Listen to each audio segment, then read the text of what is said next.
Bonjour les amis, bonjour à tous.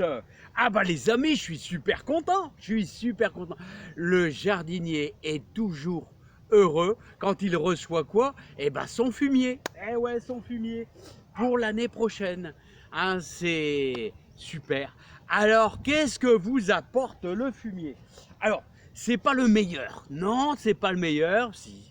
L'avantage, c'est qu'il n'est pas trop cher. Il n'est pas trop cher. L'idéal, le parfait fumier. Quel est le parfait fumier, les amis? Eh bien, c'est le fumier de cheval, bien sûr. Voilà. Alors, ici, qu'est-ce qu'on a? On a du fumier de vache qui a néanmoins la faculté de nourrir votre terre, nourrir vos légumes pour l'année prochaine. Ça apporte un plus. Hein. C'est presque le parfait compost. Voilà, c'est disons, un compost amélioré, un petit peu de fumier chaque année dans le potager. Alors ici, sur les deux bandes qui font 50 mètres sur 6 mètres, là, j'ai à peu près, on va dire, allez, un gros bien serré, enfin, un bon 3 mètres cubes de fumier de vache que je vais répartir sur toute la bande. Alors vous voyez, il est beau, hein, il est bien, il est bien. Et regardez, il est bien parce que, regardez, il est déjà bien humide, bien pourri, et c'est ce que j'aime. Alors la paille est déjà bien humectée. Alors ça sera le boulot certainement, vous verrez, la semaine prochaine. On prendra son temps, hein, comme ici, à bien le répartir. Alors on en mettra bien sûr dans la serre, voilà, et ensuite, dès que tout est étalé, ce que je vais faire, c'est complètement différent par rapport à l'année passée. Je vais plus ou moins l'incorporer, disons, à 3/4. Ça va permettre ainsi, eh bien, de pourrir dans le sol, tout simplement pourrir. Parce que n'oubliez pas que les végétaux, c'est-à-dire vos légumes, se nourrissent toujours des autres végétaux morts, autrement dit le compost. Donc, moi, je vous invite, dès le mois de novembre, dans quelques jours, le mois de novembre, je vous invite à tout répartir, votre compost, votre fumier si vous en mettez.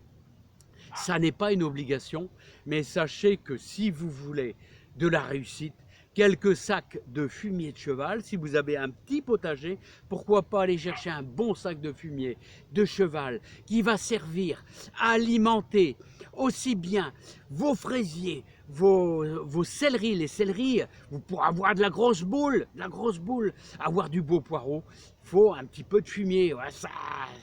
C'est un plus, moi je vous donne tous les conseils pour que vous réalisez un beau potager. Alors voilà, moi je suis content.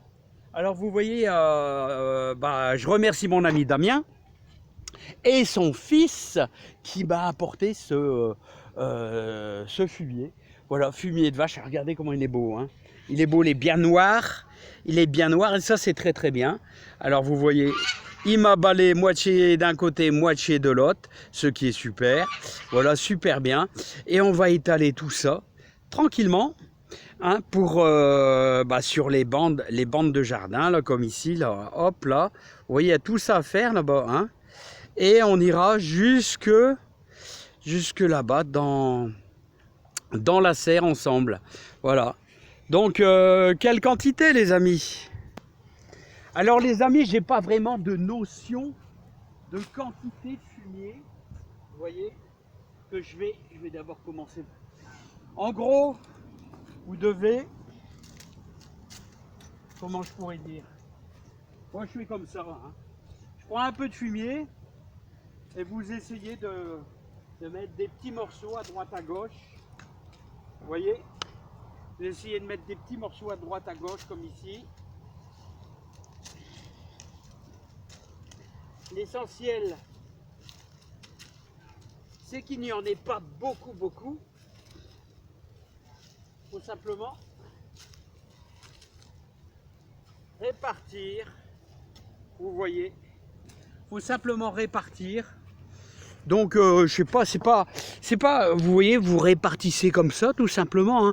Il faut pas, mais surtout n'abusez pas. Ouais, alors petit dernier conseil avant que je vous laisse, surtout ne mettez pas trop de fumier quand même, faut pas exagérer. On met comme ça des petits tas à droite à gauche, comme ici, mais ne tombez pas dans l'excès d'en mettre, allez, une couche dans votre, même si vous avez un petit potager, de mettre une couche de 10 cm, parce que vous allez obtenir l'effet inverse. D'abord, ça sera trop riche, et les pommes de terre, vous allez avoir qui vont pousser fort en verdure. Il faut juste ce qu'il faut, c'est-à-dire, voilà, on répartit, voilà, des petits tas par-ci par-là, et on va les incorporer avec notre compost. Et année après année, votre terre va s'améliorer. Vous allez voir, surtout si c'est du fumier de cheval, ça ira encore plus vite. Voilà, c'est plus cher, c'est sûr les amis, c'est plus cher, hein, mais déjà c'est déjà très bien. Ici, vous allez voir, ici c'est la 3e année que j'en mets. L'année prochaine, je n'en remettrai pas. Voilà, ça, on fera une pause. On mettra plus, par exemple, de marne, de craie. Voilà, parce que ça fait 3 ans. Là, mais non, c'est bien, c'est bien. C'est bien de faire une pause dans votre jardin. Il ne faut pas en mettre forcément tous les ans. Donc on fera une pause. On mettra simplement que du compost l'année prochaine. Voilà, les amis, hein. Mais en tout cas, moi j'ai remonté parce que ce petit champ ici, là vous voyez, il n'a jamais eu de fumier. Donc c'est pour ça que pendant 3 ans, j'en ai mis un peu. Là pour dire d'apporter de l'humus. On apporte de l'humus, autrement dit, on apporte du bon. Allez, je vous laisse. Moi j'ai du boulot, j'ai du fumier à étaler, les amis. Alors vous faites un petit peu tous les jours, hein, parce que autrement, vous voyez pas, hein, j'en ai pour une journée entière. Travailler énormément, plein de bonheur, plein de joie dans votre jardin. Comme d'habitude, on a Gertrude, Jean-Michel Jarre en pleine vidéo, et vous avez Rocco là-bas, mais on s'en va, lui il est sage. Allez, je vous laisse les amis, plein de joie, plein de bonheur et plein de réussite dans votre jardin. Allez, à bientôt. Bye bye les amis. Oh là là, le jardinier est content.